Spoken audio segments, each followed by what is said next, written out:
Hello, I'm the Happy Jowl, and I am so glad to finally be reviewing the Force Awakens First Order Transporter.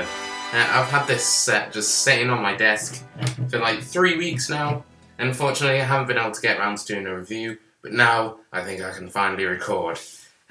So, without any further ado, let's just jump straight into it. Okay, first of all, we are going to start off at looking at the Resistance Soldiers. They're both just referred to as Resistance Soldiers. They're the new rebels in this film. These guys just kind of look like... these guys don't look like soldiers to me. They kind of look like sort of local soldiers rather than actually part of the rebellion. And of course, they're terribly outnumbered in this set because they're against 5 First Order troops and a massive tank vehicle. So, I don't know what she's smiling about. But you get these gunmetal guns, which is nice. We get 3 different types of blasters in this set. 3 different versions of this blaster.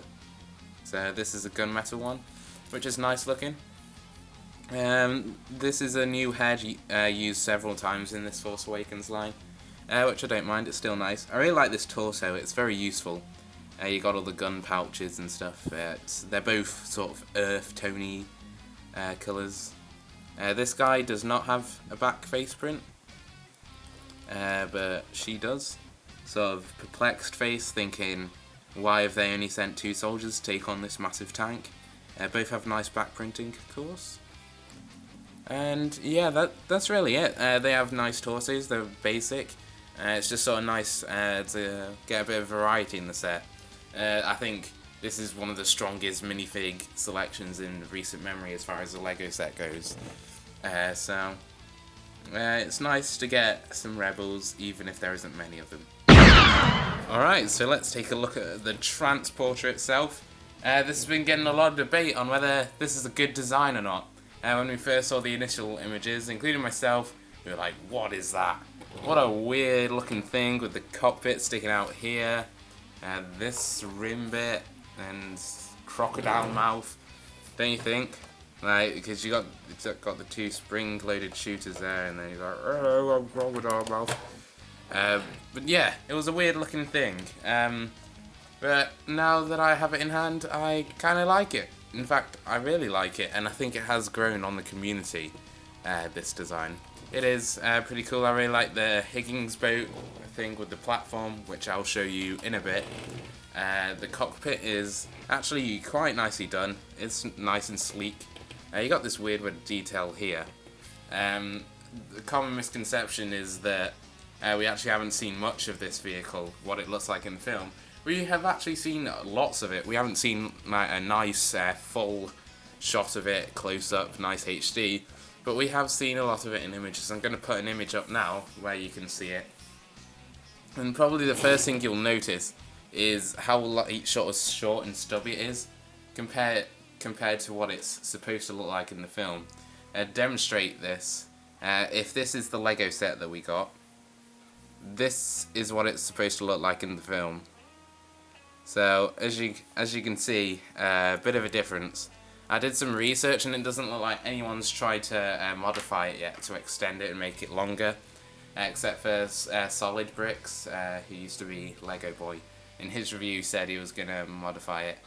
So it'll be interesting to see how that looks. If we look at the underside, it's put together using these rectangular Technic bits, so I feel like if you just brought that forward a bit more and added a few more plates and a few more bricks, then it might be quite easy to do. You have this Technic rod running through the middle, which is an important play feature later. You get the same wheels that they use for the MTT to give it that hover effect. But what a lot of people don't actually realise is this thing is supposed to fly. This is pretty much the First Order's equivalent of the Republic gunship, which you wouldn't think because it's not exactly the most swooshable thing. Whoosh. So that's kind of strange. It'll be interesting to see more of that in the film. It swooshes using these engines at the back here, and don't those look cool? That is an awesome design. Oh, I almost spoiled the play feature. I mean, that just looks really cool to me. The blue is really nice. It's a nice shape to the back. You got the flaps here. I really wish I would cover up all these Technic beams though. I don't think it would be difficult to do that. Just throw a plate on there. I think that could be done fairly easily, so I'll probably do that myself later. You got the flaps, you got these side engines. You can see straight through these grills, but it's a nice detail anyway. You get these interesting parts here. I think they might be new, but I'm not 100% sure, but they're really nice. Definitely a lot of good use can come out of those. Though I actually think the design would have looked better if they just used basic brick rather than throwing this in the middle.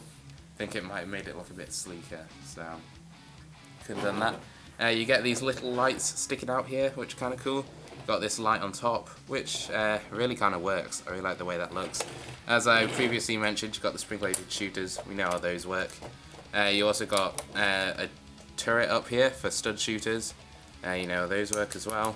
Of course, these make up like 200 of the piece count, these little studs. Then we have the cockpit, which actually, even though it looks odd, it really kind of works within the design. Like, it's nice and sleek looking. I really like the way this window bit at the top looks. It's really nice and smooth. That isn't printed, that's a sticker. Why they couldn't have just printed that, I have no idea. I feel like if you mess up that sticker, like I did slightly, kind of hard to tell, then it could really compromise the look of the design. I guess you could just replace it with a black 2x4 smooth. But I don't believe I actually have any of those. But anyway, of course you can open up the cockpit as I fire off a shooter, and inside here he just slides out, and we got a Force Awakens trooper. He has to stand up in there because it's so thin, but if I remove him, we'll take a closer look at him later. You get a little control panel, and yeah, it's interesting. I don't really see the purpose of putting a figure in there, because obviously you can't actually see him. So usually I won't have a figure in there at all. And something that's really cool that I didn't see coming until I saw reviews of this is if you twist this bit here, let's see if we can get this to work nicely. Bam! Yeah, that worked perfectly. And a trooper comes out to man the turret, which is super cool. Just moves like that. Reminds me a lot of the Republic fighter tank, which was an awesome set that had a similar feature when you open the door. This works more nicely, I think. You can man the turret. There's a little bit of a control panel in there. So that's cool. There's no interior in this section. The interior is up the front here, which I shall show you now. On the back, there's this thing that you pull, the Technic bar I showed you earlier, and when you pull it, the front opens. Let's get you a nice shot of this. This is a super nice feature. They could have just done it manually. You have to pull it open, but they include this cool play feature. So when you open it, bam! And then you got your troops in there, and that just looks awesome. Of course, to get easier access, you can remove the roof. The roof is just sort of thin panel, but it works fine. And if you look at this interior, you got all this smooth stuff, and it just connects up there. And you get a lot of nice space. There's red lights for detail. What I really like is these simulated sort of RAM pieces here.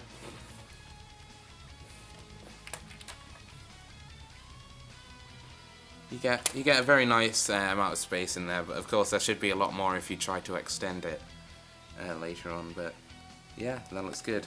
I especially love the way that shot looks. If you follow me on Twitter, you would have seen I took a similar photo to that. And if I remove the figures, which again we'll take a closer look at in a sec, there is sort of a false door back there, like a facade door, which is cool looking. There's a sticker on there just to add detail. So I imagine within universe there is a lot more space back here, but of course there isn't in the LEGO set. So I turn it over again. There's the bottom of the turret seat that you can see. And that's really all I want to cover with the actual vehicle. Yeah, it works nicely. It has a really nice roll to it as well. It has a nice weight. This thing is super heavy. There's a lot of weight. There's a lot of pieces packed into here. I'll talk more about price towards the end, but yeah, that's it for the First Order transport. And now we're on to the highly anticipated First Order Stormtrooper figure. And it looks gorgeous. I mean, just look at this thing. So smooth and shiny. Really represents nicely the new look that the First Order is going to, this sort of smooth, iPhone-y Apple look. And it's really nice. You've got white hands, which is an interesting difference. On the actual costumes in the film, they're sort of half black, half white, the gloves that they're wearing. The white hands just sort of give it a bit more variety. I love the printing on this helmet, and there's so much to go into it. Of course, it's a brand new mould. Get these, they're not showing up very well, these little dents on top, and there's this little incision going across the entire base of the helmet. As you can see, he's got a pinky, fleshy head. What is it? Oh, it's a clone trooper. Everyone's already complained about this, so I'm not going to, but yeah, it's annoying. And as I said in my last review of the Stormtrooper, I have no idea why they don't just use this head. Why not just give us these? I would have rather just had plain black heads, which they give us with the Captain Phasma later. But of course you get 2 First Order Stormtroopers. With this one, I just changed the hands to black and changed the head to black, just to sort of show the difference. I actually prefer the white hands. I think it just adds some variety to your Stormtroopers. But with a black head, they look so much better. So I really have no idea why LEGO stopped using these heads. They look great, even though they're all identical, of course. But it's still just much nicer than the angry clone face. And now we have Captain Phasma. Now this is a character I'm very excited about. I really think it's a fan favourite in the making. I think she's going to be super cool. And this figure nicely represents it. There's a few problems which I'll talk about in a sec. But as you can see, they use sort of the dull gunmetal colour rather than the actual chrome that they used on the old lightsabers. And while I'm sure we'll probably get that in an exclusive polybag at some point, I'm kind of glad they went for this. It allows more details to be put on the figure, and also it's not going to like scratch off over time like the old lightsabers do. You also get this lovely cape, though it doesn't like actually go over as much as I would like. It's still really nice looking. Got some tears back there. This lovely red and black stripes that look really nice. It's got the same printing as the First Order Stormtrooper, except with little bits of battle damage on. You can see that just there, like those little bits of silver. And as I mentioned earlier, she also gets this sweet gun to match her armor, which is really cool. I guess when you're Captain Phasma, you can make demands like that. She's got the same printing as the First Order Stormtrooper as far as the visor goes, which is accurate. But you also get a bit more on the head. And something that people actually haven't picked up on in any of the reviews I've watched is that this helmet is actually inaccurate. Captain Phasma does not have a Stormtrooper helmet. Her visor is the same, but it's actually sort of got a Darth Vader look to it. Like it's got a pointed end to it. Her helmet is very different to the First Order Stormtroopers. So I'm surprised more people haven't picked up on that. I don't mind, because I really don't think it's necessary to make a whole new mold. It would have been nice, but I don't think it's needed, because obviously everyone else didn't notice, so I'm not sure it's a problem. But yeah, this figure's awesome. You just get a black head, which is fine. I got a feeling she's one of those characters that won't even take off her helmet in the entire film. So I don't mind having a black head. I just wish they included it with all the other troopers if you're going to do it with this one. And last but not least is the Flame Trooper figures. We get 2 just like the Stormtroopers, which is super awesome. Something I love about this set with the figures is that they actually give you enough to fill out the parts. They give you 2 First Order troops and 2 of these guys. And while I think I would have rather just had 4 basic First Order troops, it's nice to get a bit of variety. We get so many different classes of Stormtroopers in just this first wave, which is super awesome. I'm sure we're going to get a battle pack with the basic Stormies in no time. So it's nice to get an exclusive trooper in this set, and man, these guys look awesome. I mean, they look big and bulky. I'm talking about the figure, not necessarily in the film, but you would not want to bump into these guys on the battlefield, I don't think. I could probably take a Stormtrooper because they're not going to shoot me, because they'll just horribly miss. But these guys, I think, will be a big problem. I love the design of the armor on this one. This helmet is super cool. A lot better than the First Order Snowtrooper. Has a more detail to it, and It just looks really nice. I really like it. With the packs, it's very basic, but I don't know what that black stuff on it was. Maybe ash, because they are flame troopers after all. But the packs are basic, but they work, and they follow the black and white colour scheme, which I'm obviously going for. I really like the grenades, I guess they are, on the belt. That looks really cool. And removing the helmet, of course, we get Angry Clone. And removing the helmet and the backpack, doesn't he look weird? But just so you can see more of the printing, there's this area at the back where it actually looks like a backpack would be attached. Okay, so a nitpick I have with these figures is, despite being called Flame Troopers, there isn't actually any fire pieces included with the set, and also not the ability to add fire onto the end. So as you can see, like, it's just the barrel of the gun pointing out, which is fine. I think the design of these flame guns works just fine. But I think an easy solution is right here. Boom. Look at this. Just simply putting one of those Technic pieces onto a stud with a hole in, and boom, you got Flame Troopers with actual fire. That looks pretty cool. That really works. So yeah, it's just a little thing that I feel should have been included. But it's fine with that, as it. Man, that looks awesome. Look at that. Whoosh. Right, so that is the first order transporter. Now I'm going to address the elephant in the room, which is the price. This goes for £80 or $90 odd, I think. So it is very expensive for what you get. I told myself very early on I wasn't going to buy any of the Force Awakens sets at full price. The reason they are at full price, I imagine, is it's a new film. It's a new Star Wars movie, and Disney are not going to miss out on that opportunity to make some dollar. So, that is why they're expensive. People are going to be willing to pay that.